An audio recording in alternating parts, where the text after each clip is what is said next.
तो अभी मम्मी आप ही बताएंगे।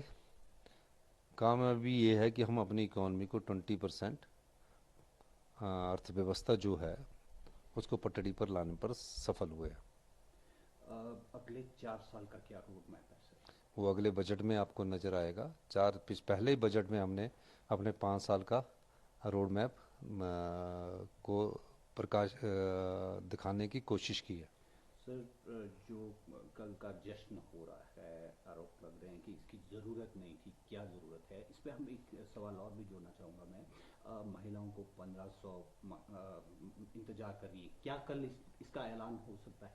नहीं देखिए, कांग्रेस ने 10 गारंटियाँ दी थी, उसमें 1500 जो गारंटी थी वो 5वें नंबर पर है। तो पहली गारंटी थी सरकारी कर्मचारी अधिकारियों को ओल्ड पेंशन स्कीम देना, पहली कैबिनेट ने वो कर दिया।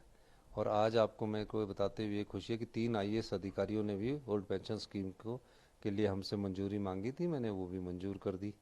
अब 500 के करीब ओल्ड पेंशन लोगों को हमारी ओल्ड पेंशन मिल रही है। दूसरी हमारी थी कि हम स्टार्टअप योजना शुरू करेंगे, युवाओं के लिए हमने 680 करोड़ रुपए की स्टार्टअप योजना शुरू कर दी। नंबर 3 हमारी जो है इंग्लिश मीडियम स्कूल्स स्टार्ट करने की थी, वो भी हमने अगले साल से कर दी। अब गारंटियाँ सिस्टम वाइज ढंग से 5 साल में पूरी करनी है। तो एक साल में 3 गारंटियाँ, अगले साल में और गारंटियाँ पूरी करेंगे। तो इसमें 1500 रुपये वाली गारंटी जो है उसमें से हम आने वाले समय में देंगे। इसमें कोई राजनीतिक लाभ के लिए नहीं कर रहे, सरकार तो बन चुकी है, वो तो हम करेंगे ही। प्रदेश की आर्थिक हालत नाजुक है, क्या रोड मैप है इसको सुधारने का? देखिए, कोई बड़े उपकर है प्रदेश आपके की नज़र में? आर्थिक हालात नाजुक है, मैं इस बात से सहमत हूँ। हम आर्थिक बदहाली के दौर से गुजर रहे हैं, लेकिन अब हमने अपनी अर्थव्यवस्था को जिस तरह नियम कानून बदले हैं और जिस तरह व्यवस्था परिवर्तन किया है हमने, उससे हमारी अर्थव्यवस्था फिर 20% के करीब पटड़ी पर आ चुकी है।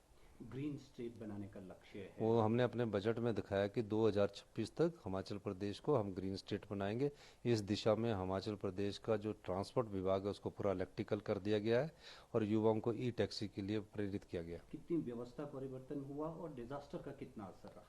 देखिए, डिजास्टर में सभी लोगों ने हमारी प्रशंसा की, चाहे वर्ल्ड बैंक है, नीति आयोग है, बीजेपी के नेता शांता कुमार है, तभी प्रशंसा की जब हमने कार्य किए। और डिजास्टर के बाद हमने हिमाचल प्रदेश को दोबारा से पुनर्निर्माण किया, पुनरुत्थान किया।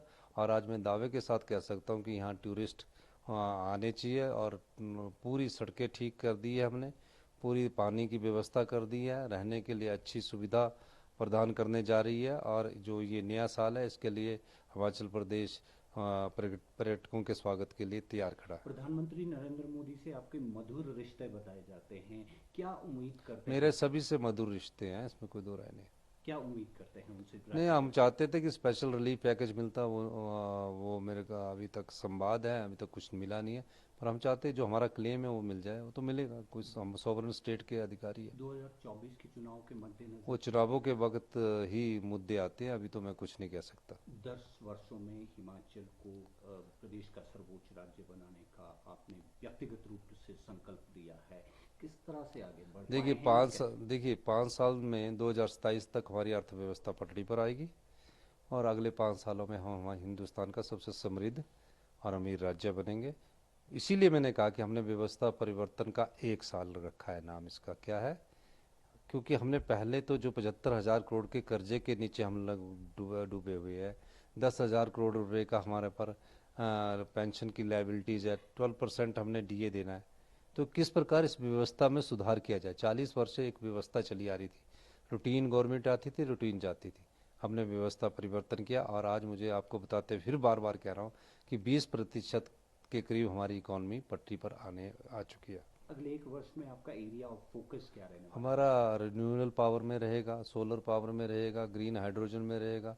और जो हम बिजली अक्टूबर से मार्च में 7 रुपये पर यूनिट खरीदते हैं नीचे से, अगर हम सोलर पावर के 2,000 मेगावाट के प्रोजेक्ट लगा सकते हैं, लगा ले, तो हमारा 800 करोड़ रुपया जो बाहर जाता है वो बचेगा।